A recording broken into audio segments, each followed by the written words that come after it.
ओम श्री गुरुभ्यो नमः। श्रीमद्भगवद्गीता चतुर्दशोऽध्यायः। श्रीभगवानुवाच परं भूय प्रवक्ष्यामि ज्ञानानां ज्ञानमुत्तमं यज्ञात्वा मुनयः सर्वे परां सिद्धिमितो गताः। इदं ज्ञानमुपाश्रित्य मम साधर्म्यमागताः सर्गेऽपि नोपजायन्ते प्रलये न व्यथन्ति च। मम योनिर्महद्ब्रह्म तस्मिद्गर्भं दधाम्यहं सम्भवः सर्वभूतानां ततो भवति भारत। सर्वयोनिषु कौन्तेय मूर्तयः सम्भवन्ति याः तासां ब्रह्ममहद्योनिः अहं बीजप्रदः पिता। सत्त्वं रजस्तम इति गुणाः प्रकृतिसम्भवाः निबध्नन्ति महाबाहो देहे देहिनमव्ययम्।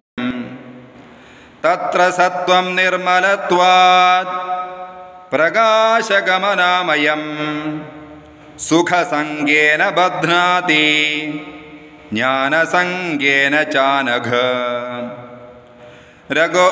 रजोरागात्मकं विद्धि तृष्णासङ्गसमुद्भवं तन्निबध्नाति कौन्तेय कर्मसङ्गेन देहिनम्।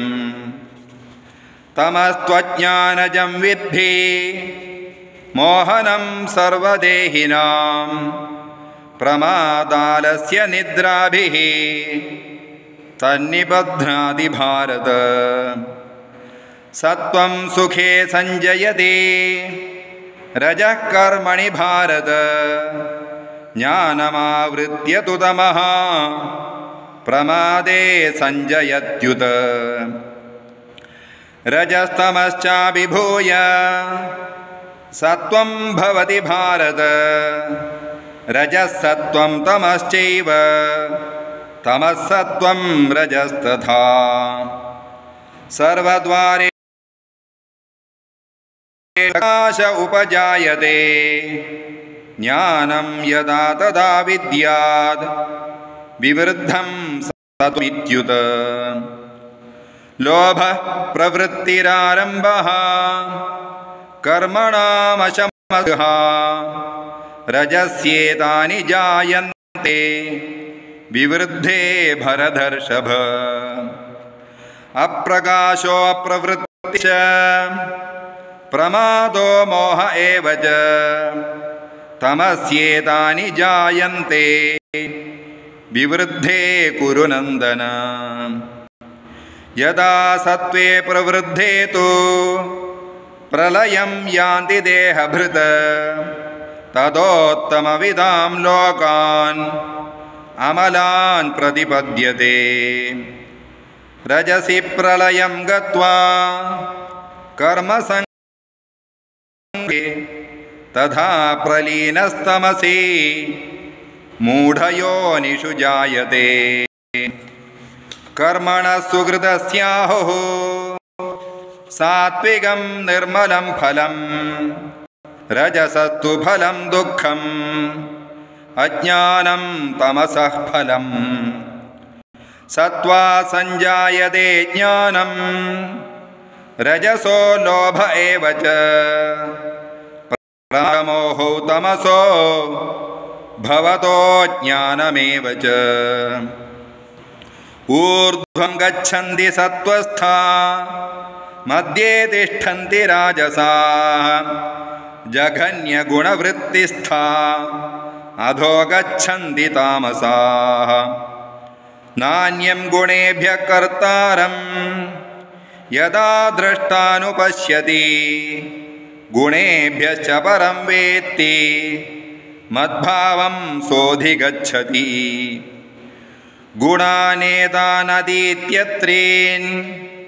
देहे देहसमुद्भवान् जन्ममृत्युजरा दुःखैः विमुक्तोऽमृतमश्नुते। उवाच कैर्लिङ्गे स्त्रीन् गुणानेतान् अतीतो भवति प्रभो किमाचारः कथं चैतान् स्त्रीन् गुणान् अतिवर्तते। श्रीभगवानुवाच प्रकाशञ्च प्रवृत्तिञ्च मोहमेव च पाण्डव न द्वेष्ट्य सम्प्रवृत्तानि न निवृत्तानि काङ्क्षति। उदासीनवदासीनो गुणैर्यो न विचाल्यते गुणा वर्तन्त इत्येव योऽवतिष्ठति नेङ्गते। समदुःखसुखस्वस्थः समलोष्टाश्मकाञ्चनः तुल्यप्रिया प्रियो धीरः तुल्यनिन्दात्मसंस्तुतिः।